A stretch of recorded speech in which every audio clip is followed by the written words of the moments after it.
Assalamualaikum warahmatullahi wabarakatuh. Apa kabar siswa sekalian? Semoga kita selalu dalam lindungan Allah Subhanahu wa Ta'ala. Kali ini kita akan mengkaji tentang ekosistem.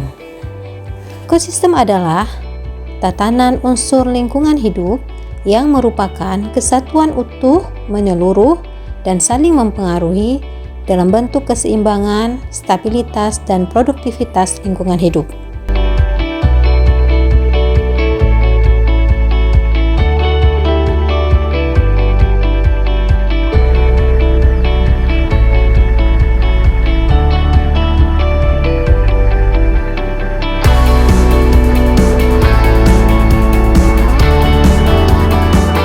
Sebagai daerah yang dihuni beberapa populasi, komponen ekosistem dapat dibedakan menjadi dua bagian, yaitu komponen biotik dan komponen abiotik.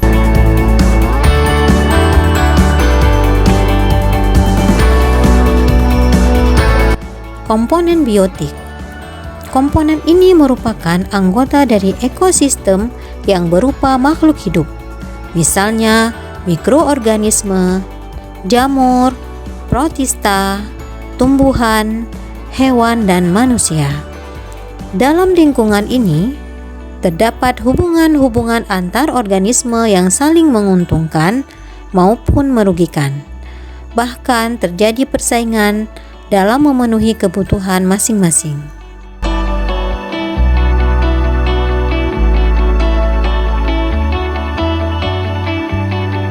Mutualisme yaitu hubungan antara dua organisme yang berbeda spesies yang saling menguntungkan kedua belah pihak. Contoh, bakteri Rhizobium yang hidup pada bintil akar kacang-kacangan, kupu-kupu dengan bunga, dan sebagainya.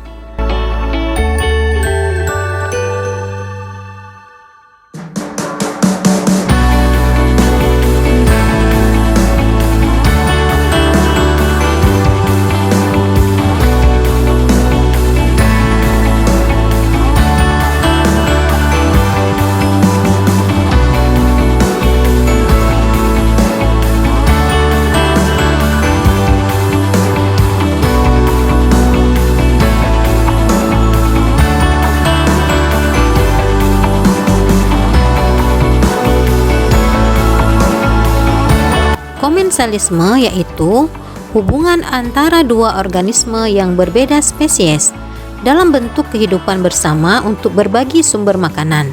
Jadi salah satu spesies diuntungkan dan spesies lainnya tidak dirugikan. Contohnya anggrek dengan pohon yang ditumpanginya.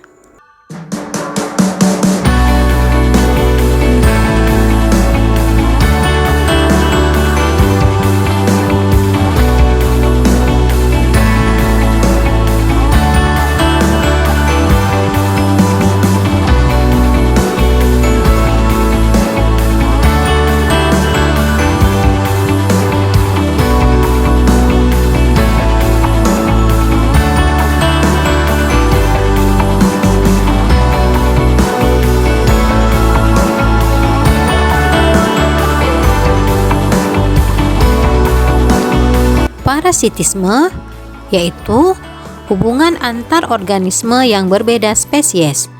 Bila salah satu organisme hidupnya tergantung pada organisme lain dan mengambil makanan dari inangnya sehingga bersifat merugikan inangnya. Contoh parasitisme, Plasmodium dengan manusia, cacing pita dengan sapi, dan benalu dengan pohon inang.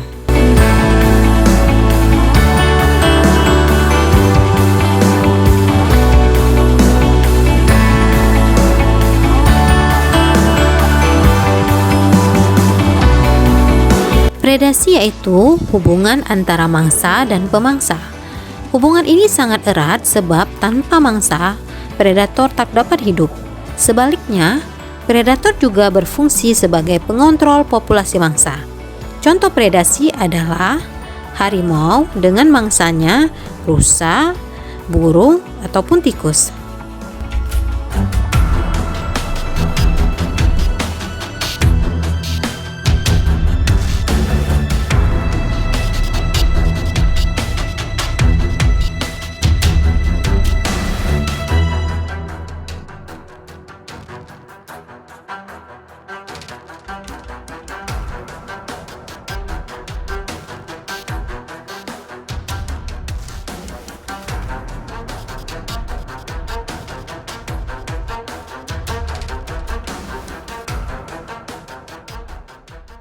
Komponen abiotik adalah komponen benda tidak hidup.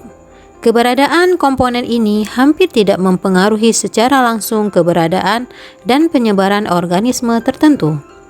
Adapun contoh komponen abiotik adalah suhu, air, kelembapan, angin, pH, garam-garaman, mineral, topografi, dan energi.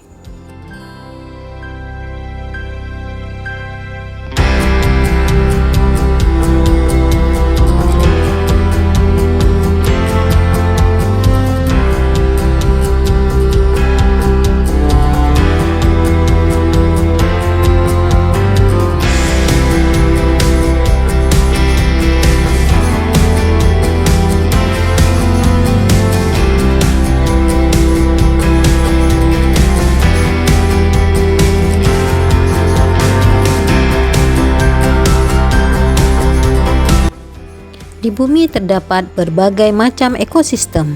Secara garis besar, ekosistem dapat dibedakan menjadi ekosistem daratan, ekosistem perairan, dan ekosistem buatan.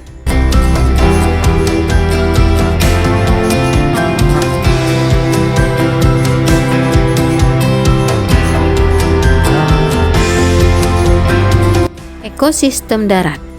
Ekosistem ini berlangsung di daratan dan berpengaruh dengan keadaan tanah, iklim, kelembapan, curah hujan, dan pancaran sinar matahari.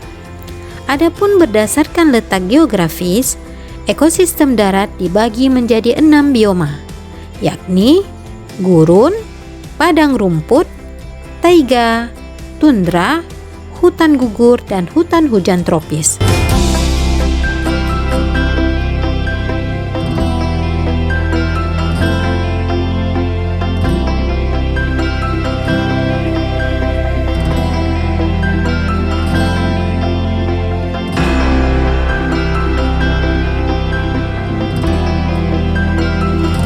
Ekosistem perairan. Ekosistem perairan dipengaruhi oleh pancaran cahaya matahari, substrat, dan jumlah materi terlarut. Jika kandungan garam terlarut sedikit, maka ekosistem dikenal sebagai perairan tawar. Dan bila kadar garam tinggi, dikenal sebagai ekosistem laut.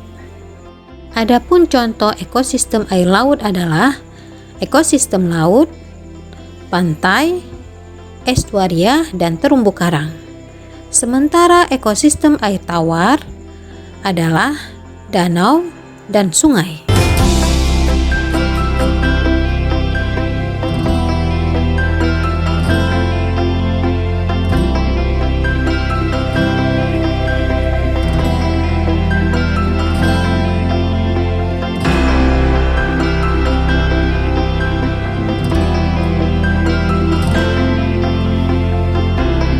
Organisme yang hidup di air dapat dibedakan menjadi plankton, nekton, neuston, perifiton, dan bentos.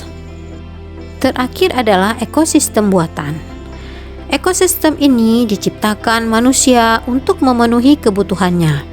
Contohnya, akuarium, tambak, peternakan, dan ladang.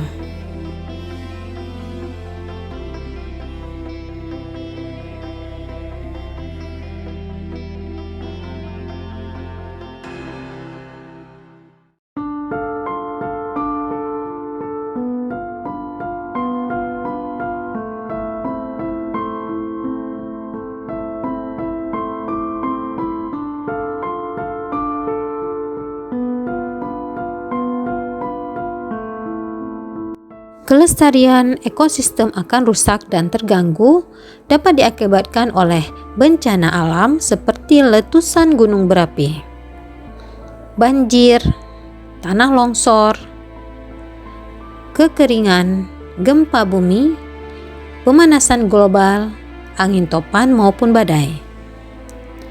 Selain itu, kerusakan ekosistem bisa juga diakibatkan oleh keserakahan dan ulah tangan manusia sendiri, seperti pencemaran lingkungan, penebangan pohon secara berlebihan, kebakaran hutan, limbah industri, dan lain-lain.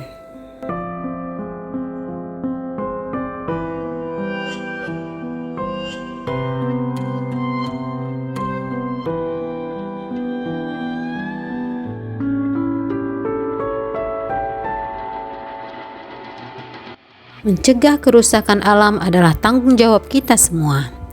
Ada banyak hal yang bisa kita lakukan untuk mengatasi dan mencegah terjadinya bencana alam dan pencemaran lingkungan. Hal ini dapat kita lakukan dengan cara tidak membuang sampah sembarangan di sungai, menanam kembali hutan yang gundul atau reboisasi, tidak membuang limbah pabrik ke laut untuk mencegah pencemaran air laut dan biota laut dapat terjaga, dan mengatasi eksploitasi alam secara berlebihan. Manusia akan menyadari bahwa alam adalah rumah yang paling penting. Kelestariannya adalah tanggung jawab kita bersama. Mulai dari diri kita sendiri, maka selanjutnya orang lain pun akan mengikuti.